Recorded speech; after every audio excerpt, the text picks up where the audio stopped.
Hello, and welcome back to Strategy Snacks. I'm Frenchie Ferenczi, a business strategist and advisor, and today I'm coming at you with a little redux on all things business growth. So I got a question from one of our listeners, Lisa Avila, and I loved the question that she asked, and it's such a good opportunity to kind of like distill things and break them down. So Lisa is a business and mindset strategist for soulful entrepreneurs, and she's been doing this work for over 25 years.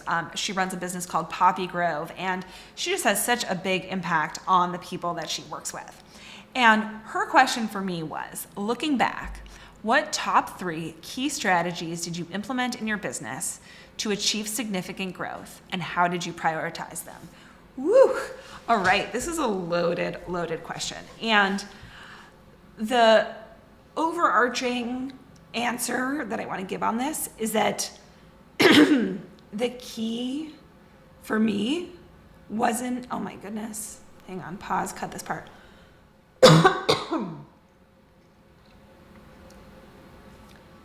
So the key for me wasn't just about these 3 key strategies, but it was actually defining what 3 key strategies would work for me.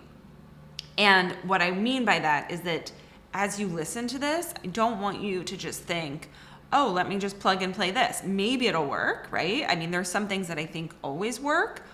But the other thing is really learning how to make these decisions and inform these decisions in your own business, right? And that's really what I focus on in Business Genius Bootcamp, is helping people understand what are the top strategies to help them drive their business forward.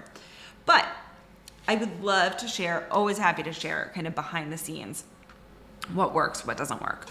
So first, I allowed myself to focus on delivery and client experience first. So my top of funnel lead generation marketing really didn't take off until about 1.5 years in.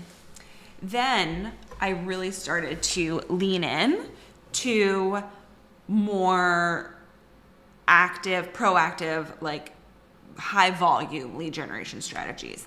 But I knew that for me to have the long-term sustainable success that I wanted and that I want for others, I really wanted to get my offers down, make sure that people who come into my world and work with me have a good experience, and make sure that the setup and infrastructure is there for that to happen. Then I had the confidence to start handing that off more, hiring to support that, and then really focus on top of funnel, right? A lot of people start with the leads and then the delivery suffers, and they can never really start to get into that proactive loop and that kind of like virtuous cycle of happy clients, referrals, and all those sorts of things. So that was definitely a big one, and I very mindfully did that because I came from this startup background where I was focused on the customer experience. So I knew how foundational that was, and I knew how dangerous it can be to the health of a business if you focus on just the leads first and then you're not prepared to deliver to them. So I started with a delivery and experience first approach. So that was strategy 1. Strategy 2 was really around relationship building and collaboration. Now, when I tell people that they might need to do personal outreach to sell offers, often they want to punch me in the face and they say that's not scalable. It's true, but one big mistake people make is that they focus on scale when they're not scaling. We need to focus on scale when we are pre-scale, not like so far away from scale. And the pathway to get to scale is actually to get that flywheel going on your own sales. So I really focused on personal relationships, which has just done so much for my business. Not only has it helped me bring in more clients as I build those relationships and nurture those relationships, but it has also really helped me to find people who are collaborators, find ways to get on more podcasts, reach bigger audiences by borrowing other people's audiences. And people have been, I think, more confident in sharing those audiences because I focused on always the relationship first, right? The opportunities that come out of it can go in all sorts of direction, but having that relationship first has been so valuable to me. And it is a big time investment, and it does sometimes move slower than, what other people out there are telling you is possible, but it lasts, and it's really, really powerful. And then the third piece, right? So we have the relationships as piece number one, or as piece number two. Piece number one is really thinking about delivery first. And the third piece is about experimenting consistently with the same outcome in mind. So when people think that they're all over the place, sometimes they are, sometimes they aren't. When I think of people being all over the place, it's that the destination keeps changing. My destination has remained the same from day one. I've always been focused on the same outcome, but I've really tried on different ways to get there. And sometimes that looks like just launching a random offer out of pocket and just seeing what happens. Sometimes that means that, for a while I was really focusing on press and media.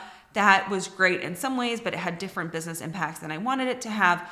So continuing to experiment, but when you experiment, it's not just about doing random shit, and I want to make that really clear. When you experiment, you are looking to learn something measurable. So maybe you're looking to identify how many new leads come in when you do X work or Y work. Maybe you're looking to understand, are you more successful with a webinar launch or with just an email launch? Those are the kinds of things that we want to answer. But it needs to be something that you can measure and actually see results from so that you can then really do the attribution. So, like I said, top 3 strategies. Number 1, focus on the delivery. Make sure the delivery is strong so that then you have a really amazing experience for everyone who comes into your world. Number 2, build those relationships, capitalize on the relationships, and be a human in them. It's not about the transaction. It's about the relationship. It's about having that person in your world. And then 3 is all about this idea that we just need to, how do I put this? We need to experiment wildly. We need to find that space to be wrong, be right, try things out, but with that same final goal in mind.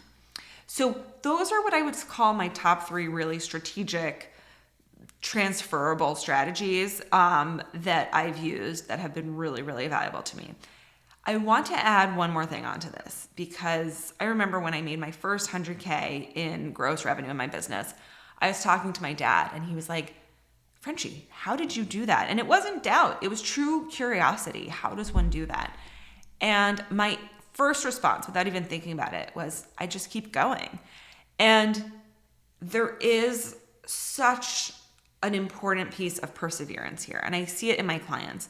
The clients who keep showing up, who go through those downs and then, get back on the horse, so to speak, that is when we start to see the growth and the progress and the success.